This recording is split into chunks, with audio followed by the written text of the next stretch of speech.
The taste of copper flooded my mouth as I bit down too hard, watching my son walk through the door. He dropped his backpack by the stairs, came over, wrapped his arms around my waist, and said it so quietly, I almost missed it. They ate at a restaurant while I waited in the car for 2 hours. My vision tunneled. The kitchen counter pressed into my palms. Every sound in the house became impossibly loud and then vanished completely. The hum of the refrigerator, the tick of the wall clock, the distant traffic outside. My 8-year-old son stood there looking up at me with those wide, trusting eyes, waiting for me to say something, anything. But my throat had closed. 2 hours. In a car. While they sat inside eating. I didn't ask him to repeat it. I didn't ask questions. I just grabbed my keys, kissed the top of his head, told him to stay put, and left. My name is Derek. I'm 34 and a single father. This is the story of how I learned that blood doesn't excuse cruelty. 10 minutes later, I was standing in the house I'd bought for my parents 3 years ago. The house I still paid property taxes on, insurance for, maintenance costs. The house I'd transferred to their name because they'd sold their old place to fund my sister's failed boutique and needed somewhere to live. They were in the living room like it was any other Sunday afternoon.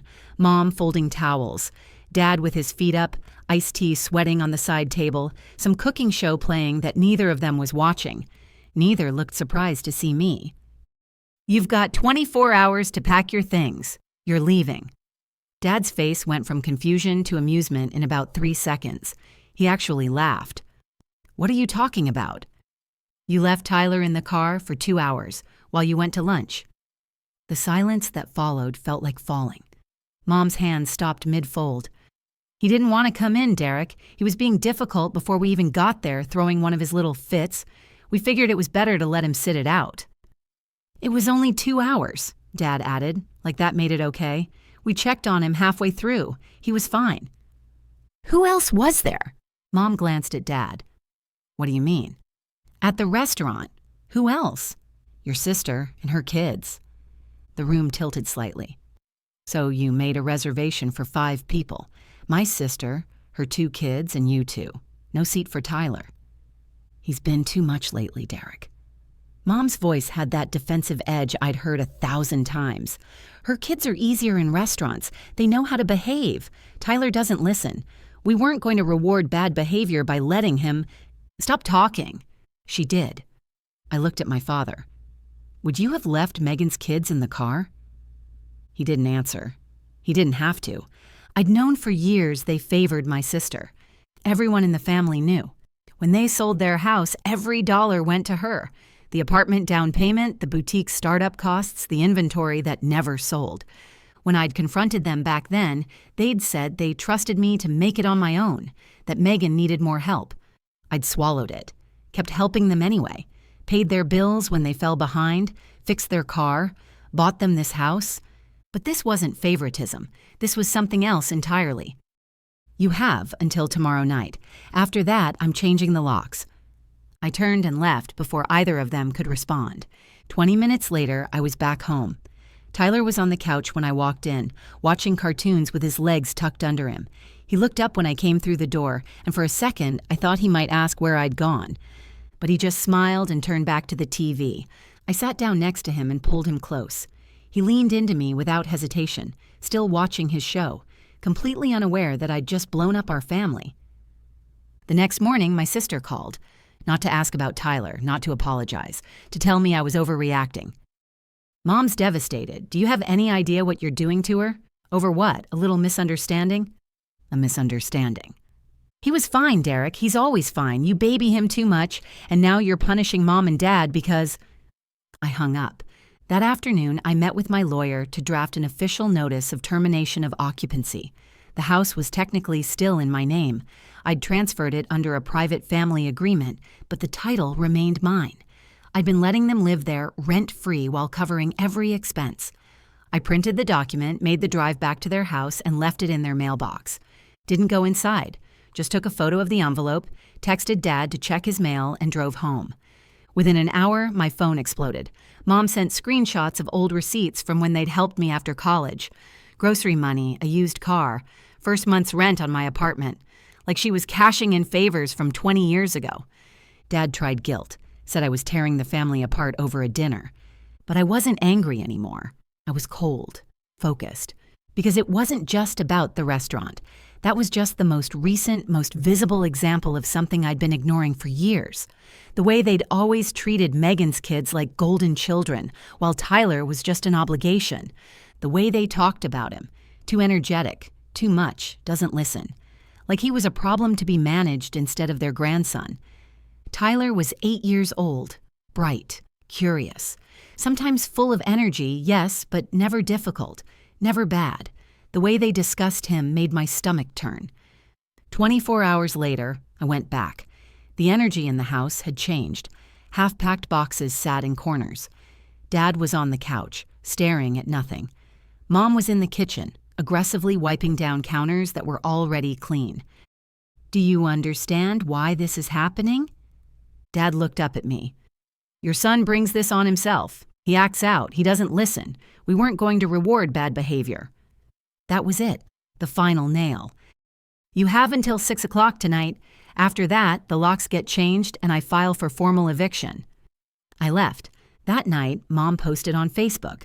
Vague, of course. Something about ungrateful children who forget their parents' sacrifices. How disrespect is destroying families. I didn't comment, but my cousins saw it. One of them texted me. "Is this about Tyler?" They weren't just covering up what they'd done. They were trying to make him the villain. The next evening, their car was loaded when I arrived. Boxes in the trunk, bags shoved in the back seat. Dad paced the driveway like he was waiting for an audience. Mom stood by the door holding a bag of groceries like she didn't know where to put it. They'd packed, but they hadn't believed I'd actually go through with it. Not until they saw me walking toward the door with a locksmith. Dad stepped forward, tried to block me. "This is still our home. Family doesn't do this to each other." I didn't respond, just nodded to the locksmith. 5 minutes. That's all it took. New locks. Their keys useless. When the locksmith left, Dad followed me to my car, still talking about how I was letting a child ruin the family, how I was punishing them over parenting decisions. I stopped and turned. "Would you have left Megan's kids in a car for 2 hours?" He opened his mouth, closed it, looked away. I got in my car and left. That night, Mom texted me a motel address, said they hoped I was happy now that they were on the street, that maybe I should explain that to Tyler someday. I didn't reply. Instead, I sat Tyler down and gently asked him what had happened that day. All of it. He told me everything. They'd picked him up from school, said they were going somewhere special. He'd been excited, thought maybe a movie or the park. When they pulled into the restaurant parking lot, he went to open his door, but Grandpa told him to stay put, that they'd be quick, that this wasn't for him. So he waited, watched them walk inside, kept looking at the door, thinking maybe they'd come out soon. He ate the crackers they'd left on the seat, fell asleep at one point. When they came back, they didn't ask if he was hungry, just told him to buckle up and said, "Tell your mom you were tired and didn't want to come in." Even at 8 years old, he knew that instruction was strange enough to remember word for word. That was the lie they'd planned, the story they would have told me if Tyler hadn't said anything first. 3 days later, I got a call from the hospital. Dad had been in a car accident on his way to a storage unit, serious leg injury requiring surgery. Mom called from the waiting room, voice shaking, not asking for money, asking for consent. They'd listed me as an emergency contact when they moved into the house. Somehow I was still on the paperwork. Without me, he'd need emergency court approval to authorize the procedure. I paused, didn't say no, didn't say yes, just said, "I'm on my way." Mom was in a corner chair when I arrived, staring at her hands. I walked straight to the nurse's station, confirmed I was listed, and signed the authorization forms. 5 minutes to make sure my father got the surgery he needed. When I came back to the waiting area, Mom was crying quietly. She asked why I even came, why I didn't just ignore the call, why I still cared. Because Tyler's watching. He'll ask where I went. I'll have to explain. And someday when he's old enough to look back on this, I want him to know exactly who we are, not who you are. We don't abandon people. We don't punish them when they're hurt, even if they deserve it. She just nodded. I sat with her through the surgery. Over 2 hours in that waiting room. Not once did she ask about Tyler. Not once. Later that night, Megan texted me, "You're pathetic." She hadn't visited, hadn't called to check on Dad, hadn't offered to help, just watched from the sidelines and mocked the one person who showed up. After the surgery was complete, I drove home exhausted. The next day, I returned to the hospital. Dad was awake, groggy, barely able to talk. I thought about leaving, but I didn't. I stood there and told him everything I needed to say, that I wasn't angry anymore, not because I forgave him, but because I didn't have energy left to waste being hurt by him. You have a choice now. You can keep blaming an 8-year-old for being too much, or you can start trying to be the kind of man Tyler might want to know someday. He didn't respond, but he looked at me. Really looked. And for once, he didn't argue. When I left, I stopped by the nurse's station and paid the portion of the bill their insurance wouldn't cover, quietly, without telling anyone. Tyler was asleep when I got home. I sat on the edge of his bed and watched him for a minute. For the first time in weeks, I could breathe. A week after the surgery, the hospital released Dad. I didn't go pick them up. Mom found a way. Probably a neighbor, maybe even Megan, though I doubt she answered. They moved into a small rental apartment across town, 1 bedroom, barely furnished. Mom texted the address but didn't invite me over. I didn't ask. Things got quiet after that. No angry calls, no Facebook posts, just silence. And honestly, that silence felt more honest than anything they'd said before. A couple of weeks later, Tyler and I were leaving our usual grocery store near the house when I saw them. Mom and Dad standing by the sliding doors like they'd been waiting. My first instinct was to turn around, but Tyler saw them before I could. He waved. They waved back. He looked up at me. Can they come over now? I think maybe they miss me. He wasn't asking for them. He was trying to forgive without understanding what it meant, because that's what kids do. They give second chances before people deserve them. I told him we had ice cream melting in the car and we'd talk later. That night, I thought about it for hours, about all the chances they'd thrown away, about how they'd shown me over and over who they were, but also about what it would mean to not let them back in now that Tyler was willing to. The next day, I sent one text. If you want to see him, you come here and you earn it. They showed up that weekend. No gifts, no excuses. Dad struggled up the steps with a cane. Mom kept her eyes down. Tyler greeted them like nothing had happened. I watched the way Dad looked at him. Not like before, not with that tight-lipped tolerance. This time he really looked at him, said his name gently, asked about school. They stayed less than an hour. Mom barely spoke. But when they left, Tyler smiled the rest of the day. He didn't know this was a test. He didn't know I was watching every word, every expression, waiting to see if anything had changed. But something had. Just barely. 2 weeks passed. They didn't ask to come again, but they called once to say hello.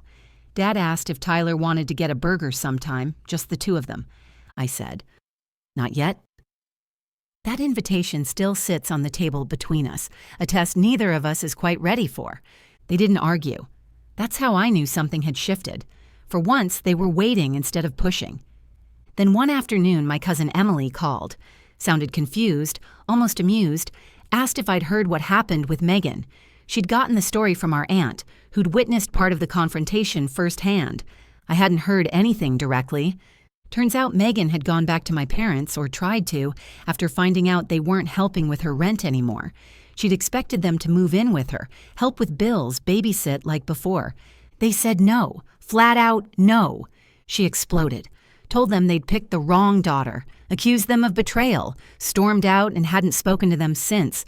From what Emily heard, Megan's kids haven't seen their grandparents since that day either. I didn't believe it at first, but the following week Dad called, asked if he could talk in person. He came by the next day, sat across from me at the kitchen table while Tyler played with Legos in the next room.